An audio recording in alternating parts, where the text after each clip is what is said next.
ഹുസ്നുൽ മഖ്സിദ് ഫി അമലിൽ മൗലിദ്. ഇത് അദ്ദേഹത്തിന്റെ ഒരു ചെറിയ സ്വതന്ത്ര രചനയാണ് റിസാല. ആ റിസാലയെ ഹാവി എന്ന കിതാബിലെ 1-ാം വാല്യം 189 മുതൽ 197 വരെ പേജുകളിലായിട്ട് ഉദ്ധരിച്ചിട്ടുണ്ട്. ഈ ഉദ്ധരണിയിൽ ഫാക്കിഹാനി എന്ന് പറയുന്ന ഒരാൾ നിരോധിക്കുകയും വിമർശിക്കുകയും ചെയ്തു. അയാൾ മാലിക്കി മദ്ഹബുകാരനാണ്. മാലിക്കി മദ്ഹബുകാരനായ ഫാക്കിഹാനി എന്ന ഒരാളെ ഖണ്ഡിച്ചുകൊണ്ടുള്ള ഭാഗമാണ് നിങ്ങളെ ഈ തെറ്റിദ്ധരിപ്പിക്കുന്നതൊക്കെ. ഈ തെറ്റിദ്ധരിപ്പിക്കുന്ന ഭാഗം എടുത്തിട്ട് പറയും ഹാവിയിൽ സുയൂത്തി പറഞ്ഞിരിക്കുന്നു. കള്ളമാണ്. വഹാബികൾ പറയുന്ന കല്ല് വെച്ച നുണ. ഹാവിയിൽ ഈ പറയുന്നത് ഫാക്കിഹാനി പറയുന്നു ഇങ്ങനെ, അത് ഗണ്ണനാർഹമാകുന്നു. പ്രമാണങ്ങളില്ലാന്ന് ഫാക്കിഹാനി പറയുന്നു.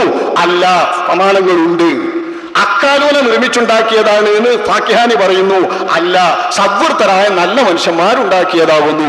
ഇങ്ങനെ സമർത്ഥിക്കുന്നിടത്ത് നിന്ന് ഫാക്കിഹാനി പറയുന്നു എന്ന ഭാഗം മാത്രം കല്ല് വെച്ച് നുണ പറയാനായിട്ട് എടുക്കുക. എന്നിട്ട് ഫാക്കിഹാനി പറയുന്ന ഭാഗം ഒഴിവാക്കിയിട്ട് ഇമാം ഹാവിയിൽ സുയൂത്തി പറഞ്ഞിരിക്കുന്നു എന്ന് പറയാം. ഇതൊരു വളരെ ഗൂഢമായ തന്ത്രമാണ്.